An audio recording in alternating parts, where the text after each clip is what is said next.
वयाच्या 24व्या-25व्या वर्षीच कर्जत नगरपालिकेमध्ये शिवसेना पक्षाने संधी दिली आणि त्या संधीमध्ये पहिल्याच वेळी नगरपालिकेत सर्वात कमी वयात त्या ठिकाणी निवडून आलो.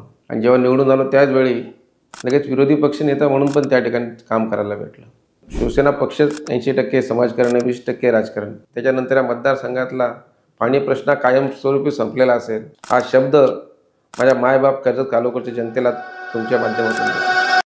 नमस्कार, एकलव्य टॉक्समध्ये आपले मनपूर्वक स्वागत. मी प्रवीण देशमुख आणि आज आपण महाराष्ट्रातील अशा एकलव्याला भेटणार आहोत ज्यांनी आपली समाजकार्याची मुहूर्तमेढ गेल्या 20 वर्षापासून अविरतपणे चालू ठेवलेली आहे आणि भविष्य काळात देखील त्यांचं समाजकार्य हे आपल्याला प्रेरणादायी असे ठरेल.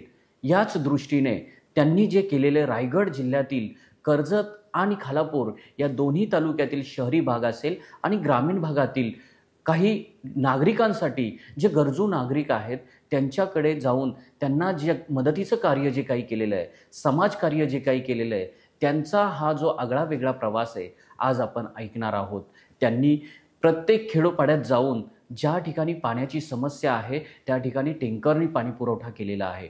पिण्याचं पाणी टँकरने देणं इतकी दयनीय अवस्था दादांनी सोडवण्याचं कार्य हे केलेलं आहे. त्याचबरोबर काही ठिकाणी बोरवेल देखील मारून दिलेली आहे. हा झाला समाजकार्याचा आरोग्याविषयीचा वेगळा भाग. आणि दुसरा भाग आहे तर आरोग्य संजीवनी हा उपक्रम राबवून त्यांनी अनेक अशा गरजू नागरिकांचं आरोग्याची शस्त्रक्रिया ही मोफत स्वरूपात केली गेलेली आहे. तसेच विद्यार्थ्यांना, शालेय विद्यार्थ्यांना हे वह्या आणि पुस्तकांचं वाटप असेल, काहींचे शैक्षणिक शुल्क असेल, हे देखील भरलं गेलं आहे त्यांच्यामार्फत. तसेच इथून पुढे जाताना जे विद्यार्थी पासआउट होऊन बाहेर पडतात, रोजगाराची संधी शोधतात, अशा रोजगाराच्या काही वंचित असणाऱ्या विद्यार्थ्यांसाठी एकाच छताखाली 100पेक्षा जास्त कंपन्या आणून त्यांना रोजगार देखील उपलब्ध करून दिला. तसेच यासारख्या बऱ्याचशा काही गोष्टी आणि प्रेरणा आज आपण त्यांच्याकडून ऐकणार आहोत. तर चला तर मग भेटूया आगळ्या वेगळ्या अशा व्यक्तिमत्वाला ज्यांनी निष्ठा म्हणजे काय, नागरिकांप्रती विश्वास म्हणजे काय, असं दमाख्यात आपलं जे समाजकार्य आणि समाजकार्यातून राजकारणामध्ये प्रवेश केलेले असं उमद नेतृत्व म्हणजेच मान्य श्री नितीनदादा सावंत यांचं आपण एकलव्य टॉक्समध्ये सहर्ष स्वागत करतोय. नमस्कार दादा, आपलं एकलव्य टॉक्स या पॉडकास्ट चॅनेलमध्ये आपलं सहर्ष स्वागत. दादा, आपला पहिला प्रश्न असा आहे की तुमचा प्रवास समाजकार्यातून राजकारणाकडे कसा आला? कर्जत शहरामध्येच एक टिटकेरा हॉस्पिटल आहे, तिथे जन्म झाला. जन्म झाल्यानंतर शालेय शिक्षण इथं झालं. ते शिक्षण पूर्ण झाल्यानंतर वयाच्या 24व्या-25व्या वर्षीच कर्जत नगरपालिकेमध्ये शिवसेना पक्षाने संधी दिली आणि त्या संधीमध्ये पहिल्याच वेळी नगरपालिकेत सर्वात कमी वयात त्या ठिकाणी निवडून आलो. आणि जेव्हा निवडून आलो त्याच वेळी लगेच विरोधी पक्षनेता म्हणून पण त्या ठिकाणी काम करायला भेटलं. आणि त्या दिवसापासून आजपर्यंत या कर्जतच्या जनतेने मला प्रत्येक वेळी कर्जत नगर विविध भागातून 3 टर्म 15 वर्ष नगरसेवक म्हणून सातत्याने त्यांचं काम करण्यासाठी निवडून दिलं. त्याच्यातूनच राजकारण आणि समाजकारण, कारण शिवसेना पक्षच 80% समाजकारण, 20% राजकारण त्या ठिकाणी करतो. त्या माध्यमातून आज 15 वर्ष नगरसेवक म्हणून त्या ठिकाणी काम करतोय. आणि आता येणाऱ्या विधानसभेला शिवसेना पक्षाने आमदारकीचं त्या ठिकाणी संधी दिली आहे. तुम्ही ग्रामीण जनतेच्या पाणी या समस्येवरती खूप सारं काम केलं, तिथे चांगल्या उपाययोजना केल्या, त्यानंतर नागरिकांच्या देखील चांगल्या प्रतिक्रिया होत्या. तर ह्या काय उपाययोजना केल्या आणि त्यातून तुम्हाला नागरिकांचा कसा प्रतिसाद भेटला? आता कर्जत खालापूर जो मतदारसंघ आहे तो सुद्धा ग्रामीण भागात डोंगर वाड्या वस्तीमध्ये विभागलेला आहे. त्या ठिकाणी पाणी टंचाई ही पूर्वपदात पाणी टंचाई त्या ठिकाणी आहे. तर ती पाणी टंचाई कायमस्वरूपी संपवावी यासाठी कुठली सत्ता नसताना आपण त्या ठिकाणी आपल्या स्वतःच्या माध्यमातून आपण त्याचा प्रयत्न त्या ठिकाणीच केला. आणि तुम्हाला सांगतो की वाळवंटामध्ये ज्या टेक्नॉलॉजींनी की मशीन जे असतात त्याने पूर्ण ते झेरॉक्स केलं, आपण जमीन झेरॉक्स केली. त्यातून पाण्याची संजीवनी कुठे आहे ती शोधली आणि त्या ठिकाणी आपण 15 ते 20 बोरिंग त्या ठिकाणी मारल्या. त्यातल्या कमीत कमी एखाद दुसरे बोरिंग असेल, बाकी सगळ्या बोरिंगला चांगल्या पद्धतीने त्या ठिकाणी पाणी. खालापूर तालुक्यात पण आपण त्या ठिकाणी तसंच केलं. आपल्या मतदारसंघामध्ये पाण्याचा प्रश्न भयंकर आहे. आज आपण काही प्रमाणात सत्ता नसताना सोडवला आहे, पण ज्या दिवशी आमदार म्हणून होईल त्याच्यानंतर या मतदारसंघातला पाणी प्रश्न कायमस्वरूपी संपलेला असेल, हा शब्द माझ्या मायबाप कर्जत खालापूरच्या जनतेला तुमच्या माध्यमातून देतो. आरोग्य संजीवनी हा उपक्रम तुम्ही खूप चांगल्या प्रकारे नागरिकांसाठी राबवला. हा राबवत असताना तुम्हाला ह्याची प्रेरणा कुठे मिळाली आणि तुम्ही कशा प्रकारे राबवला? मतदारसंघामध्ये उपजिल्हा म्हणून काम करत असताना प्रत्येक गाव, वाडी, वस्तीला जात होतो.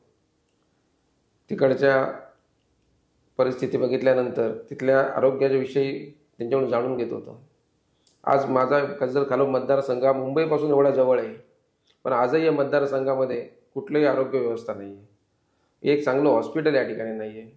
इथून उद्या कुठले ऑपरेशन करायचं झालं तर एकतर आम्हाला पनवेल, वाशी, एक तर कल्याण, उल्हासनगर या ठिकाणी जावं लागतं. मग मी त्या आरोग्य संजीवनीच्या माध्यमातून प्रत्येक गाव, वाडी, वस्तीवरती आपण त्या ठिकाणी शिबिर त्या ठिकाणी घेतले. त्यांना गोळ्या, औषधं त्या ठिकाणी उपलब्ध करून दिली.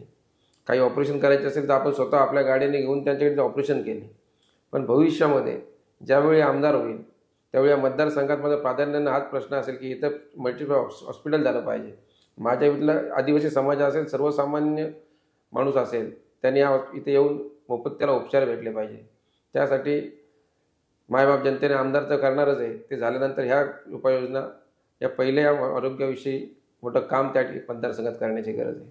दादा, आदिवासी समाजासाठी, आदिवासी नागरिकांसाठी तुम्ही आत्तापर्यंत घेतलेले उपक्रम कोणते आणि भविष्यातील तुमचे येणारे त्यांच्यासाठी काय उपाययोजना कराल? माझ्या इथं सर्वात जास्त आदिवासी समाज आहे आणि मी स्वतःलाच नशीबवान समजतो. त्या समाजाचे मला भरपूर प्रेम या 2-2.5 वर्षामध्ये दिलं. मी आता लेटेस्ट सांगेल, मी रक्षाबंधनला गेलो होतो. बरं 2-4 वाड्यामध्ये मी ते रक्षाबंधन त्या ठिकाणी रक्षाबंधन त्यांच्याकडून करून घेतलं. त्यांनी मला ओवाळणी केली. त्यांच्या आदिवासी भागामध्ये नुसता रोजगार, याचा पाण्याचा प्रश्न आहेच, त्याच्याबद्दल रोजगाराचा प्रश्न आहे. आज माझ्या माता माऊली त्या तिथल्या रोजगारासाठी त्यांच्याकडे आहे. तिथला युवक याला शिक्षणाचा मुख्य प्रवाहात आणायला लागेल. आदिवासी समाज आदिवासी म्हणून किती दिवस त्या ठिकाणी जगणार, त्याला समाजाच्या मुख्य प्रवाहात कधीतरी आणायला आपल्याला लागेल. त्या समाजात मुख्य प्रवाहात आणण्यासाठी त्यांना चांगलं इथे एज्युकेशन आपल्याला निर्माण करायला लागेल. या ठिकाणी माझ्या माता भगिनींच्या हाताला काय तिथे रोजगार तुम्हाला त्या ठिकाणी द्यायला लागेल. त्यांचे पाण्याचा प्रश्न त्या ठिकाणी सर्वात मोठा आहे, तो कायमस्वरूपी मिटवायला लागेल. आज माझ्या इथला आदिवासी समाजातला मुलगा चांगला स्पोर्ट्समन होतोय, चांगला त्याला त्यासाठी एखादं चांगलं इथं क्रीडांगण असलं पाहिजे, जेणेकरून स्पोर्ट एखादी अकॅडमी असेल तर तिथले आदिवासी समाजाच्या माझ्या युवकाला त्या ठिकाणी चालना भेटेल. त्यासाठी भरपूर असं काम माझ्या आदिवासी बांधवांसाठी केलं. या इथे आदिवासी भवन त्या ठिकाणी नाही आहे. माझा मानस तो असणार आहे की माझ्या इथल्या आदिवासी तालुक्याला एक आदिवासी असं भवन असलं पाहिजे की त्या ठिकाणी त्या 5-10 हजार लोक जरी ते आली तरी त्या आदिवासी भवनामध्ये त्या ठिकाणी काम करून तिथे एक चांगली अभ्यासिक मालिका असली पाहिजे. माझ्या इथला आदिवासी मुलगा जर APSC UPSC तयारी करत असेल तर त्या ठिकाणी ती अभ्यास मालिका असली पाहिजे. सर्वात जास्त काम आदिवासी समाजाचे करण्यासाठी गरज आहे, कारण ते समाजाच्या मुख्य प्रवाहात कधी येतील, ते आदिवासी म्हणून किती दिवस जगणार. तर ते आदिवासी समाज म्हणून न जगता ते मुख्य प्रवाहात येण्यासाठी जे जे काम करायला लागेल ते प्रामाणिकपणे प्रयत्न करेल. आणि तो विश्वास त्यांच्या मनामध्ये, मी कुठल्या आदिवासी वाडीवरती गेलो तर एवढं सांगतात, नितीन दादाला आम्हाला मत द्यायचं आहे. त्याचं कारण त्यांनी 2-2.5 वर्ष त्यांची एक वेगळं प्रेम माझ्यावरती त्यांनी केलं आणि त्यांना त्यांच्याशी एक वेगळं ऋणानुबंध या 2-2.5 वर्षात तयार झालेले आहेत. नक्कीच दादा, प्रत्येक आदिवासी कुटुंब तुम्हाला कुटुंबातील सदस्यच मानतोय. तसेच एक महत्त्वाचा खूप प्रश्न असा आहे, कर्जत खालापूरच्या जनतेने तुम्हाला जर आशीर्वाद रूपी आमदार होण्याची जर संधी दिलीच तर येणाऱ्या 5 वर्षाच्या कालखंडामध्ये तुम्ही कोणतं काम प्रामुख्याने कराल? तुमचं विजन काय असेल 5 वर्षातलं? 4 दिवसापूर्वीच त्या ठिकाणी फॉर्म भरला आणि ज्या दिवशी फॉर्म भरला आहे त्या दिवशीच माझ्या कर्जत खालापूरच्या मायबाप जनतेने मला आशीर्वाद दिला आहे. कारण माझा फॉर्म भरण्यासाठी कर्जत खालापूरची आम जनता, सर्वसामान्य मायबाप माऊली त्या ठिकाणी रस्त्यावर उतरला होता आणि त्या त्या जनता जनार्दनाने त्या दिवशीच मला त्या दिवशी आशीर्वाद दिलेला आहे. तो 20 तारखेला तर मताच्या रूपात देणार आहे आणि 23 तारखेला जो रिझल्ट आहे त्या दिवशी या मतदारसंघाचा आमदार होईल. त्या दिवशी प्रामुख्याने 5-6 कामं करण्याचे माझं विजन आहे. नुसतं सुशोभीकरण विकास करायचा नाही आहे, तर माझ्या इथं एक चांगलं हॉस्पिटल झालं पाहिजे, त्याच्यावर काम. माझ्या इथं पाण्याची समस्या कायमस्वरूपी भेटली पाहिजे. माझ्या इथल्या युवकाला हा रोजगार भेटला पाहिजे. कारण माझ्या इथलं युवक आज चांगलं शिकल्यानंतर त्याला एकतर पुण्याला तरी जायला लागतं, तर मुंबईला तरी जायला लागतं. माझ्या इथं खालापूर तालुक्यात जेवढी मोठी इंडस्ट्री आहे, तिथल्या युवकाला तिथं स्थानिक असून त्या ठिकाणी रोजगार नाही आहे. कर्जत तालुक्यामध्ये चांगल्या कंपन्या त्या ठिकाणी आणायला लागतील. आज या ठिकाणी चांगला ग्रीन झोन बेल्ट असला तरी अशा कितीतरी प्रदूषणविरहित कंपन्या आहेत ज्या आपण या इकडे इंडस्ट्रियल बिल्डिंग आणू शकतो. तर त्या जर आणल्या तर इथला माझ्या प्रत्येक युवकाच्या हाताला त्या ठिकाणी रोजगार भेटणार आहे. या ठिकाणी आरोग्याचा प्रश्न, पाण्याचा प्रश्न आहे, एज्युकेशनचा प्रश्न आहे. या ठिकाणी सर्वसामान्य माणसाला त्या ठिकाणी डोनेशन भरल्याशिवाय कुठे ॲडमिशन भेटत नाही आहे. तर एक चांगलं एज्युकेशन तिथं माझा प्रत्येक घरातल्या माणसाला त्या ठिकाणी भेटलं पाहिजे. यासाठी एक प्रयत्न करायला लागेल. या ठिकाणी सर्वात जास्त लोक पर्यटक म्हणून त्या ठिकाणी येतात. जे पर्यटक आल्यानंतर ते इथं फार्म हाऊस भरपूर प्रमाणात आहेत, पण पर्यटन क्षेत्र त्या ठिकाणी तसं नसल्यामुळे त्या ठिकाणी त्याच्या फार्म हाऊसमध्ये येतात आणि आपल्या घरी जातात. पण जेव्हा पर्यटन उभं राहील त्यावेळी ते लोक तालुक्यातील वेगवेगळ्या ठिकाणी जातील, फिरतील, त्यावेळी एक उत्पन्नाचा स्तोत्र प्रत्येक घरात त्या ठिकाणी निर्माण होईल. इथले माया माऊली माता भगिनी ती आज बचत गटाच्या माणूस सक्षम आहे, पण त्यांच्या बचत गटांना काहीतरी काम द्यायची गरज आहे. त्यांना रोजगार उत्पन्न करून द्यायची गरज आहे. ते आपलं चूल मूल सांभाळून त्यांच्या उदरनिर्वाहात 2 पैसे कुठे भेटतील त्यासाठी काम करायचे कसे, हे सगळं विजन घेऊनच या विधानसभेत जाणार आहे. आणि 5 वर्षात हे सगळे प्रश्न सोडवण्याची ताकद आणि धमक माझ्याकडे आहे. त्याचं कारण 15 वर्ष स्थानिक स्वराज्य संस्थेमध्ये जो प्रशासन कसं सांभाळायचं त्याचा अनुभव माझ्या पाठीशी आहे. त्यामुळे माझ्या माता भगिनींना एवढीच विनंती आहे की एक वेळा नितीन सावंतला संधी द्या. या सगळ्या संधीचं सोनं केल्याशिवाय राहणार नाही. नक्कीच दादा, हे नागरिक नक्कीच विचार करतील आणि तुम्हाला भरभरून साथ देतील, हीच आमची आशा आहे. तसेच पुढचा प्रश्न असा आहे दादा की तुम्ही समाजकार्य करताय, तर या समाजकार्यात तरुणांना तुम्ही समाजकार्यात ओढण्यासाठी कशा प्रेरणा द्याल? की आत्ताचा जो तरुण आहे तो खूप वेगवेगळ्या ट्रॅकवरती आज आहे, तर या तरुणांना समाजकार्यात ओढण्यासाठी कुठल्या प्रेरणा द्याल तुमच्या मार्फत? प्रत्येक तरुण आज शिकल्यानंतर समाजकारण करतच असतो, पण समाजकारण करत असताना सुशिक्षित तरुण राजकारणात पण तेवढ्याच प्रमाणात पुढे आला पाहिजे. तेव्हाच आपण राजकारण चांगल्या पद्धतीने त्या ठिकाणी करू शकतो. तुम्ही सांगितलं विद्यार्थ्यांच्या शिक्षणासाठी तुम्ही भरीव कामगिरी करणार आहे. शालेय विद्यार्थ्यांना शिक्षण घेताना खूप अडचणी येतात, फीजच्या बाबतीत किंवा काय, तर तुमची भविष्यातील काय उपाययोजना असेल अशा विद्यार्थ्यांसाठी? माझ्या इथे चांगलं एज्युकेशन त्या ठिकाणी नाही आहे. ते इथला आदिवासी समाज असेल, सर्वसामान्य नागरिक असेल, त्यांना डोनेशन घेतल्याशिवाय शिक्षणच भेटत नाही. हेच मुरबाड तालुका माझ्या बाजूला आहे, तिथं सर्वात जास्त शिक्षण संस्था आहेत. त्या ठिकाणी मोफत शिक्षण त्या ठिकाणी दिलं जातं. त्या धर्तीवर माझ्या तालुक्यातल्या त्यांना मोफत शिक्षण त्या ठिकाणी कसं भेटेल? या ठिकाणी MPSC UPSC सारखं एखादं मोठं अभ्यास करण्यासाठी एखादं त्यांना ग्रंथालय त्या ठिकाणी कसं उपलब्ध होईल, जेणेकरून त्या UPSC MPSC झाल्यानंतर माझा इथला माणूस युवक त्या ठिकाणी अधिकारी होईल, तो कलेक्टर होईल, तो तहसीलदार होईल, तो PSI होईल. यासाठी अभ्यासिक मालिका त्या ठिकाणी करायचे. चांगलं एज्युकेशन ते आदिवासी समाजातल्या मुलांना असेल, सर्वसामान्य मुलांना असेल, ते भेटलं पाहिजे. त्यासाठी या मतदारसंघाचं चांगल्या प्रकारचं एज्युकेशन उभं करण्याचं माझा मानस आहे. दादा, तुम्ही अतिवृष्टीमध्ये जेव्हा कर्जतमध्ये आणि खालापूर तालुक्यातील ग्रामीण भागात अतिवृष्टी झाली तेव्हा पहिले जे धावून जाणारं नेतृत्व होतं, जो कुटुंबातील एक कर्तव्यदक्ष माणूस म्हणून तुम्ही जेव्हा माणुसकीची चाहूल घेतली आणि तुम्ही तिथे पोहोचलात मदतीचा आधार घेऊन, तर तो क्षण आणि ती परिस्थिती कशी हाताळली तुम्ही? अतिवृष्टीमुळे काय नुकसान होतं ते मी नेहमीच त्या ठिकाणी स्वतः पण भोगलेलं आहे. कारण कर्जतमध्ये नेहमीच पाणी येत असतं आणि मी ग्राउंड फ्लोअरला राहत असल्यामुळे, या माझं घर ग्राउंड फ्लोअरला असल्यामुळे तो त्रास काय असतो तो मी लहानपणापासून बघत आलो आहे. त्यामुळे मतदारसंघामध्ये उपजिल्हाप्रमुख व्हायच्या आधी 15 वर्ष नगरसेवक काम करत असताना कर्जत शहरात जेव्हा पाण्यात आलं त्या टायमाला सुरू रात्री 12 वाजल्यापासून 1 वाजल्यापासून तर सकाळी प्रत्येक कुटुंबाला जाऊन भेटणं, त्यांना आपल्यापर्यंत जी मदत होईल ते करणं. आता 6 महिन्यापूर्वी पावसाळा होता. शेलूसारख्या ठिकाणी त्या ठिकाणी गाव पाणी भरलं. आपल्या शिवसेना उद्धव ठाकरे पक्षाचं धोरणच हे आहे की 85% समाजकारण. त्यामुळे ती जी मदत लागेल ती करण्याची आपली, आणि आपण काही हे करत नाही, आपण काही कोणाला उपकार करत नाही, ही आपली सामाजिक बांधिलकी आहे. त्या माध्यमातून आपण ते काम करत असतो. दादा, आता सर्वात महत्त्वाचं आणि जनतेला देखील ऐकायचं आहे की नितीनदादांच्या मनातील या शब्दांविषयीच्या भावना काय आहेत, की निष्ठा, श्रद्धा आणि विश्वास म्हणजे काय? निष्ठा काय असते तर 2.5 वर्षापूर्वी शिवसेना उद्धव बाळासाहेब ठाकरे या पक्षाचे 2 भाग झाले.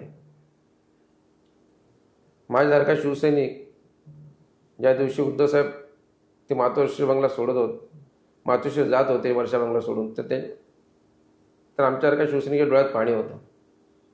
आणि त्या दिवशी मनाशी कोंडगाठ मांडली. माझ्या सर्वसामान्य कुटुंबातल्या मुलाला वयाच्या 24व्या वर्षी ज्या पक्षाने नगरसेवक केलं, विरोधी पक्षनेता केला, गटनेता केलं, तर त्या पक्षाच्या बरोबर प्रामाणिकपणे राहून आपला शिवसेना पक्ष कसा मोठा होईल त्यावेळी निष्ठेने काम केलं. आणि मी तुम्हाला सांगतो, या कर्जत कालापूर मतदारसंघामधले प्रत्येक निष्ठावंत शिवसैनिक, त्यांनी आमच्याकडे कुठली सत्ता नव्हती, कुठलं राजकीय ताकद नव्हती, पण प्रत्येक शिवसैनिकांनी निष्ठेने ही लढाई 2-2.5 वर्ष आम्ही लढली. आणि आता येणाऱ्या विधानसभेला एक वेगळ्या ताकदीने आम्ही ती इलेक्शन लढतोय. आणि या ठिकाणी त्या निष्ठेचं फळ म्हणून या मतदारसंघामधला प्रत्येक माणूस त्या ठिकाणी आमदार होणार आहे. नक्कीच दादा, आता एका वाक्यात आणि तसंच याला रॅपिड फायर पण म्हणू शकता असे प्रश्न आपण विचारणार आहेत.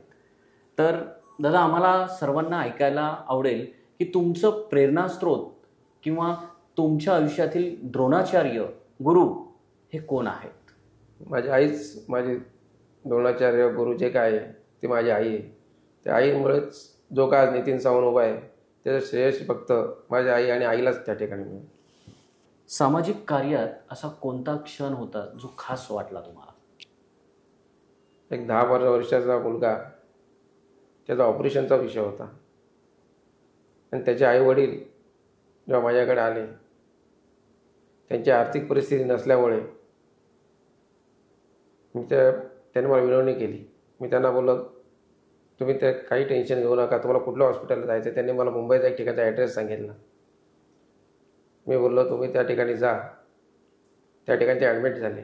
त्यांना जे आर्थिक सहाय्य करायचं ते झालं. आणि त्यानंतर मी त्या मुलाला बघायला गेलो. त्याच्या डोळ्यात जे पाणी होतं, ते डोळ्यातलं पाणी बघून सामाजिक कार्य अजून करण्याची प्रेरणा त्या ठिकाणी मला मिळाली. नेहमी सकारात्मक किंवा पॉझिटिव्ह राहण्यासाठी तुमचं तत्व किंवा मंत्र कोणता आहे? सकाळी उठल्यानंतर जेव्हा ऑफिसला जातो, त्या ऑफिसमध्ये जी लोकांची गर्दी असते तीच माझी खरी एनर्जी असते. त्यांचं भेटल्यानंतर जो आनंद भेटतो त्याच्यातूनच ही सगळी पॉझिटिव्हिटी आणि प्रेरणा तयार होते. नक्की. एक गोष्ट जी तुम्हाला सर्वात जास्त प्रेरणा देते? कर्जत कालापूर मतदारसंघात फिरत असताना त्या मतदारसंघातील सगळे माझ्या माऊली माता भगिनी प्रत्येक गाववाडीवर फिरत असताना, प्रत्येक ठिकाणी जात असताना प्रत्येक माणूस त्या ठिकाणी बोलतो की हा माझ्या कुटुंबातला माझा मुलगा आहे, माझा भाऊ आहे, माझ्या कुटुंबातला सदस्य आहे. आणि जो ताकद ती देतो आणि तो जो लढायची बळ मला देतो, त्यातूनच एक प्रेरणा त्या ठिकाणी भेटते आणि त्यातूनच हा संघर्ष करायची ताकद त्या ठिकाणी तयार होते. दादा, आता सर्वात अग्रगण्य, तुम्ही अगोदर देखील याचं उत्तर दिलेलं आहे, तर तुम्ही निष्ठेमार्फत लोकांना आणि महाराष्ट्रातील तमाम युवांना काय आव्हान कराल की निष्ठा ही कशा प्रकारची असावी? म्हणजे कर्जत कालापूर मतदारसंघातील या महाराष्ट्रातीलच प्रत्येक युवक असतील, या सगळ्यांना एकच सांगेल, आज हे इलेक्शन प्रत्येक माणसाचं हे महाराष्ट्र धर्माची लढाई आहे. आणि आपण सगळ्यांनी ताकदीने ती लढली पाहिजे. कारण आज या ठिकाणी युवकांना रोजगार नाही. आपले कितीतरी रोजगार हे गुजरातसारख्या ठिकाणी त्या ठिकाणी नेलेले आहेत. बरेचशा कंपन्या आज ठिकाणी शिफ्ट होत आहेत. तर आज आपल्याला महाराष्ट्र सुसंस्कृत महाराष्ट्र जो महाराष्ट्र आपला मिळवण्यासाठी किती हुतात्मे त्या ठिकाणी द्यायला लागले आणि तो महाराष्ट्र परत एकदा आपल्या त्याच ताकदीने जपायची आज वेळ आलेली. तर माझ्या सगळ्यांनाच युवकांना त्या सर्वांनाच त्या ठिकाणी हात जोडून यांची ही लढाई आपले सर्वांची आहे आणि त्यामुळे आपण सगळ्यांनी ती निष्ठेने त्या ठिकाणी लढून आपला महाराष्ट्र धर्म जपला पाहिजे. तर आज आपण बघितलं की रायगड जिल्ह्यातील कर्जत आणि खालापूर तालुक्यातील नागरिकांची 20 वर्षापासून समाजकार्यात जे मदतीचा हात देणारे नितीनदादा सावंत यांच्या संघर्षाचा आणि प्रेरणेचा आपण आज प्रवास बघितला. आणि तसेच त्यांनी राजकारणात काय आले आणि राजकारणात येऊन काय गोष्टी केल्या समाजासाठी याचं देखील विस्तृतपणे आपण आकलन देखील केलं की दादांचे विजन काय आहे. ह्या येणाऱ्या आमदारकीच्या विधानसभेच्या इलेक्शनसाठी दादा स्वतः उभे आहेत कर्जत आणि खालापूर या मतदारसंघामध्ये, या विधानसभेच्या मतदारसंघामध्ये. कर्जतचे सुजाण नागरिक हे नक्कीच एका समाजसेवकाला एक आमदारपर्यंत आणि आपल्या कुटुंबातील सदस्याला आमदार तर बनवतीलच, पण 5 वर्षात जी रखडलेली कामं आहेत, जसं पाण्याचा प्रश्न असेल, रस्त्यांचा प्रश्न असेल, आरोग्याच्या दवाखान्यांचा प्रश्न असेल, शालेय विद्यार्थ्यांना होणाऱ्या त्रासाचा प्रश्न असेल, रोजगाराचा प्रश्न असेल, तर नितीनदादा त्यासाठी सक्षमचपणे तुमच्यासमोर एक उमेदवार नसून एक कुटुंबातील सदस्य, मुलगा, भाऊ आणि आपल्या कुटुंबाचा एक आधारवड बनण्यासाठी नेहमीच बळ देऊन आहेत. तर अशाच एका एकलव्याला तुम्ही आमदार म्हणून विधानसभेचा एक शिलेदार बनवाल अशीच मी आशा व्यक्त करतो. आणि त्यांच्याकडून जी काही प्रेरणा घेतली आहे त्याबद्दल सकल मी महाराष्ट्रातील तमाम युवांना आणि युवकांना मी आव्हान करतो की या प्रेरणेतून आपण त्यांचा समाजकार्याचा हा आढावा आणि महत्त्वाकांक्षी विचार ऐकून तुम्ही नक्कीच प्रेरित व्हाल. धन्यवाद.